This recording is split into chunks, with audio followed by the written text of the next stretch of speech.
Hi everyone, स्वागत है आपका आज के इस वीडियो लेक्चर में।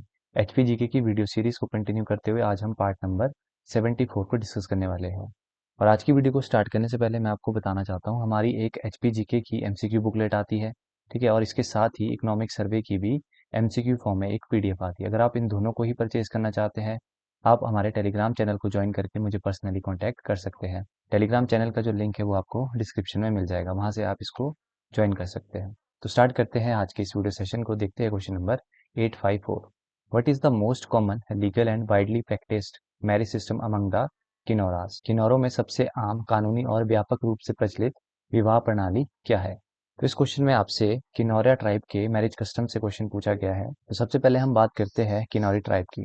जैसे कि आपको पता है कि जो किनोरी लोग होते हैं उनको तिब्बतीय लोगों के द्वारा क्या कहा जाता है? खुन्नू। सबसे पहले तो आपने यही याद रखना है। किन्नौरी लोगों की अगर मैरिज कस्टम की हम बात करते हैं तो सबसे पहले हम बात करने वाले हैं लव मैरिज की। तो लव मैरिज के अंदर कौन कौन सी जो मैरिजेस है वो शामिल है, जैसे दमचल शीश, ठीक है, दमटांग शीश आपने याद रखना है, बेनंग हाचीज आपने याद रखना है, और जो शीश आपने याद रखना है। तो ये सारे जो मैरिज कस्टम्स है ये किस कैटेगरी में आते हैं? आपके love marriage. Most important point याद रखिएगा। उसके बाद सेकंड कैटेगरी हम बात करते हैं मैरिज बाय फोर्स। तो मैरिज बाय फोर्स में किन्नौरी की कौन कौन सी जो मैरिजेस है वो आती है? इसमें एक तो आ गई आपकी दरोश, एक होगी दुबुर, एक हो गया नामशा लेमो, एक हो गया न्यामशा दिपांग, एक हो गया आशीष, एक हो गया हुचीस।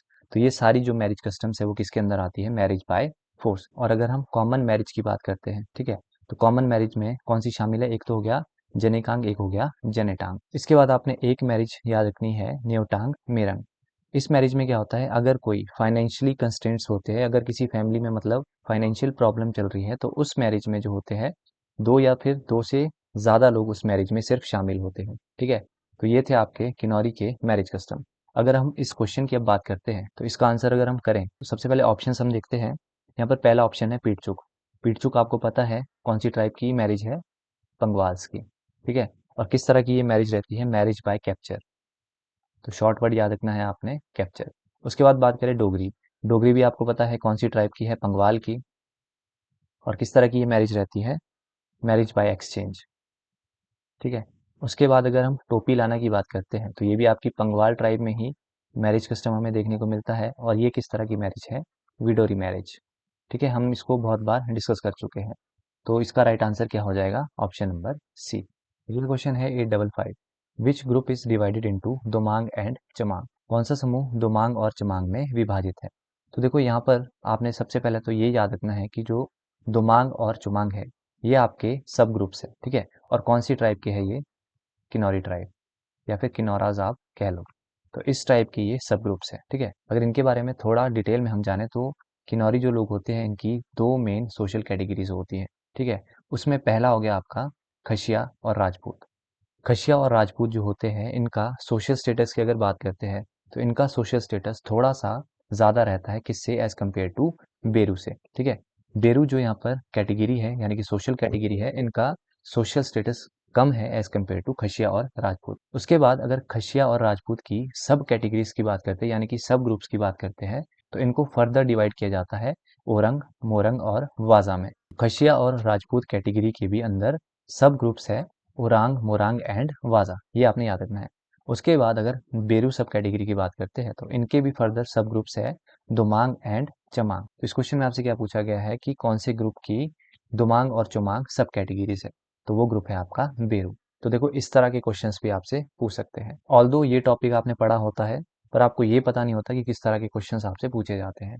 इसीलिए इन एमसीक्यूज का यही फायदा रहता है कि जो लोग ब्लोकरा पढ़ते हैं इन टॉपिक से किस तरह के क्वेश्चंस पूछे जाते हैं वही मैं आपके लिए यहाँ पर लेके आता हूँ। अगला क्वेश्चन है 856।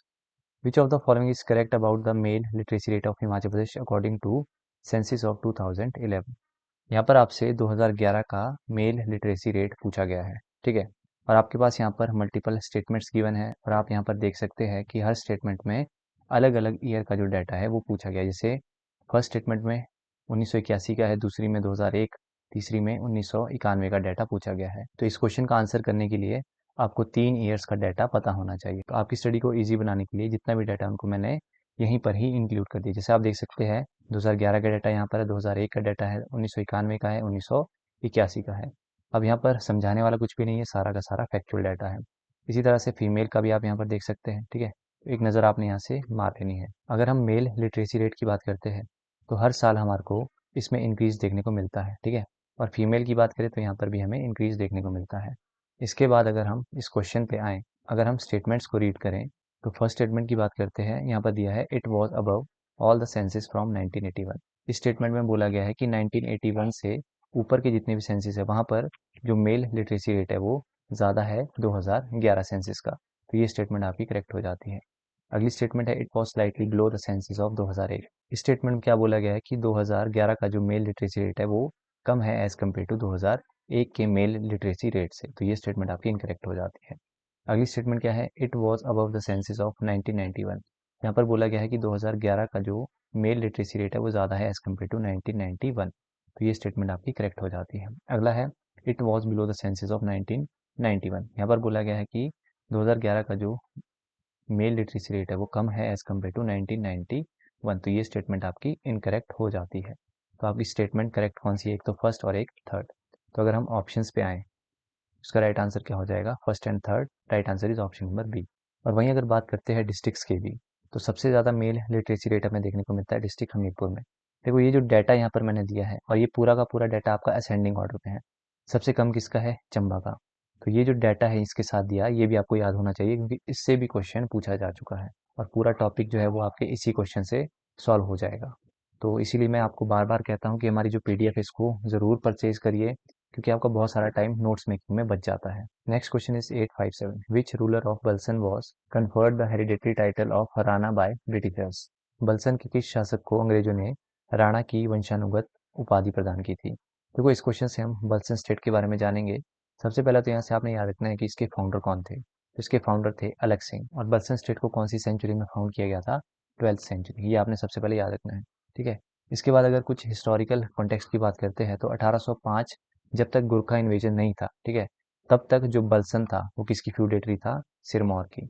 ये आपने याद रखना है कि 1805 से पहले जो बल्सन था वो किसकी फ्यूडेटरी था, सिरमौर का, ठीक है। उसके बाद जब गुरखा इन्वेजन हमें देखने को मिलता है उसके बाद इसको ब्रिटिश टाइम में किसका फ्यूडेटरी बना दिया जाता है, कुमारसेन का। यहाँ पर मैंने नोट्स भी इंक्लूड कर दिए हैं, यहाँ पर आप देख सकते हैं कि ड्यूरिंग द गुरखा इन्वेजन मतलब 1805 के बाद जो बल्सन था वो किसकी फ्यूडेटरी बनता है, कुमारसेन की। तो ये दोनों स्टेटमेंट्स भी आपसे पूछ सकते हैं। इसके बाद नेक्स्ट पॉइंट आपने याद रखना है कि बल्सन में एक राजा थे जिनका नाम था जोगराज सिंह। इन्होंने जो है देखो ब्रिटिशर्स की हेल्प की थी जब गुरखा इन्वेजन हमें देखने को मिलता है। और ये जो जोगराज सिंह थे इन्होंने नगान फोर्ट को इन्होंने कैप्चर कर दिया था। अब आपको पता है कि जब इन्होंने ब्रिटिशर्स की हेल्प की तो उसके बाद इनको सनद के रूप में जो है बल्सन दे दिया जाता है, ठीक है। तो इस तरह से इनकी स्टोरी है। और आपने याद रखना है कि 1857 का जो रिवोल्ट था उसमें भी जोगराज सिंह ने ब्रिटिशर्स का सपोर्ट किया था और 1867 में इनकी डेथ हो जाती है। तो बस आपने दो तीन पॉइंट्स यहाँ से याद रखने हैं। एक तो इनका फाउंडर याद रखना है, किस टाइम ये किसकी फ्यूडेटरी रही। तो इस तरह से बस यहाँ से क्वेश्चन आपसे पूछे जाएंगे। तो इसका राइट आंसर है option number D, Jograj Singh. अगला क्वेश्चन है 858। What is the term for divorce in compass. Compass में तलाक के लिए क्या शब्द प्रयोग किया जाता है। तो अगर हम कंपा ट्राइब के डिवोर्स सिस्टम की बात करते हैं तो वहाँ पर दो तरह का डिवोर्स रहता है। एक होता है जतसारी जा दलवा और एक होता है जा छो छे। तो अगर हम इनके ऑप्शंस को डिस्कस करें तो सबसे पहले यहाँ पे शुद्ध थवाकची, ये आपका डिवोर्स सिस्टम रहता है स्वांगला ट्राइब का, ठीक है। उसके बाद जा छो छे, ये डिवोर्स सिस्टम रहता है खम्पा ट्राइब का। तो ये इसका राइट आंसर हो जाएगा। फाक्तुम, फाक्तुम की बात करें तो ये अरेंज मैरिज का नेगोशिएटर रहता है, ये हमने डिटेल में डिस्कस किया था। और ऑप्शन डी एग्जिस्ट नहीं करता, ठीक है। तो इसका राइट आंसर क्या हो जाएगा, ऑप्शन नंबर बी। अगला क्वेश्चन है 859। The first election to municipal government Shimla were held in the year. नगर निगम शिमला का पहला चुनाव किस वर्ष हुआ था। अगर हम शिमला म्युनिसिपल कमेटी के फॉर्मेशन की बात करते हैं तो आपने डेट याद रखनी है सबसे पहले दिसंबर 1851। दिसंबर 1851 में जो शिमला म्युनिसिपल कमेटी थी उसको एस्टेब्लिश किया गया था। और शिमला म्युनिसिपल कमेटी जो थी ये ओल्डेस्ट म्युनिसिपैलिटी थी प्री इंडिपेंडेंस पंजाब की एक्ट 26 ऑफ 1850। ये पॉइंट आपने ध्यान रखना है। उसके बाद अगर अगस्त 1855 की बात करते हैं तो इस टाइम फर्स्ट टाइम इलेक्शन होते हैं म्युनिसिपल कमेटी के लिए। इसका राइट आंसर क्या होगा, ऑप्शन नंबर बी। उसके बाद एक फैक्ट और याद रखना है कि 1871 में जो शिमला म्युनिसिपल कमेटी थी इसको डिक्लेयर किया गया था क्लास 1 म्युनिसिपालिटी। ये क्वेश्चन भी पूछ लिया जाता है, ठीक है। इलेक्शन कब हुए थे, 1855। एस्टेब्लिश कब किया गया था? 1851। कई जगह आपको 1852 देखने को मिल जाता है। और इसको क्लास 1 कब डिक्लेयर किया गया था? 1871। 3 ईयर्स आपने शिमला म्युनिसिपल गवर्नमेंट से याद रखने। अगला क्वेश्चन है 860। Who classified the Kinnauri dialect under the Himalayan group of Tibet Burman family of languages?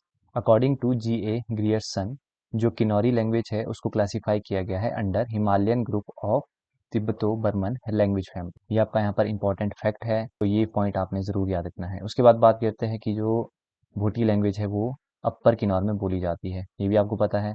और भूटी लैंग्वेज जो है ये आपको पता है बौद्ध के द्वारा भी बोली जाती है। उसके बाद आपको पता है जो किन्नौरी लोग होते हैं उनको खुन्नु कहा जाता है तिब्बतियंस लोगों के द्वारा। ठीक है, तो ये सारे पॉइंट्स आपने यहाँ से नोट कर लेने हैं।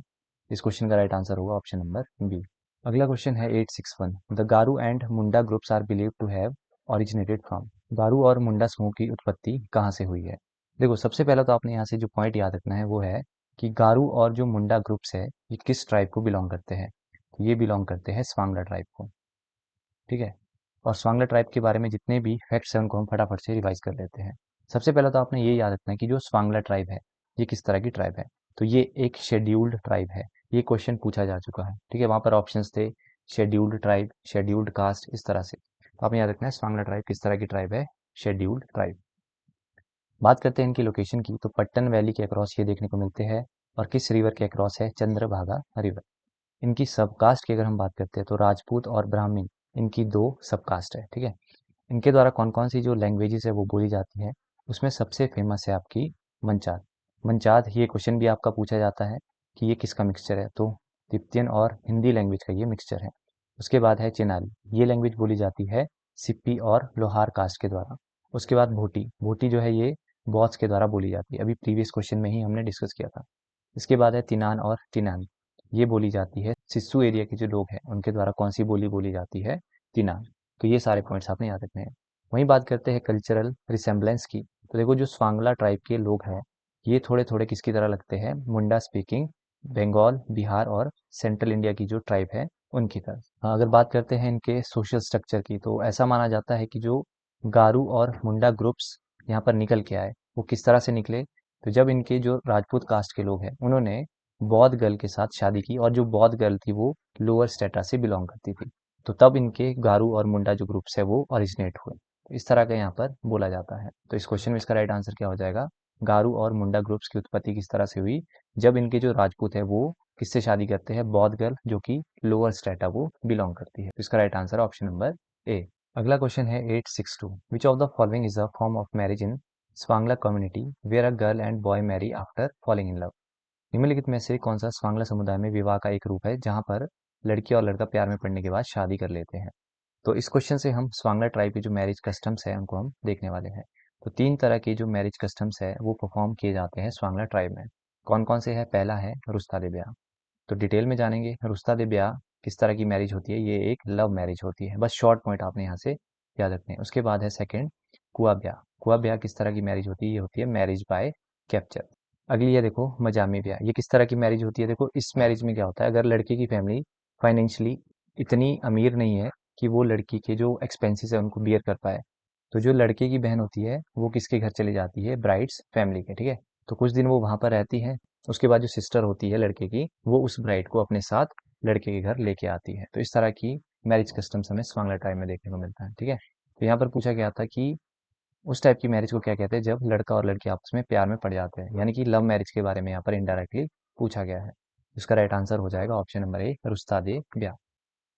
तो ये था आज की वीडियो का लास्ट क्वेश्चन। उम्मीद करता हूँ आपको वीडियो सेशन पसंद आया होगा। तो जितने भी भाई बहन आपके एस्पिरेंट्स हैं उनके बीच इस वीडियो को शेयर करिएगा, सो दैट ज़्यादा से ज़्यादा लोगों तक इस वीडियो की रीच पहुँच सके। तो मिलते हैं नेक्स्ट वीडियो में। Till then bye bye.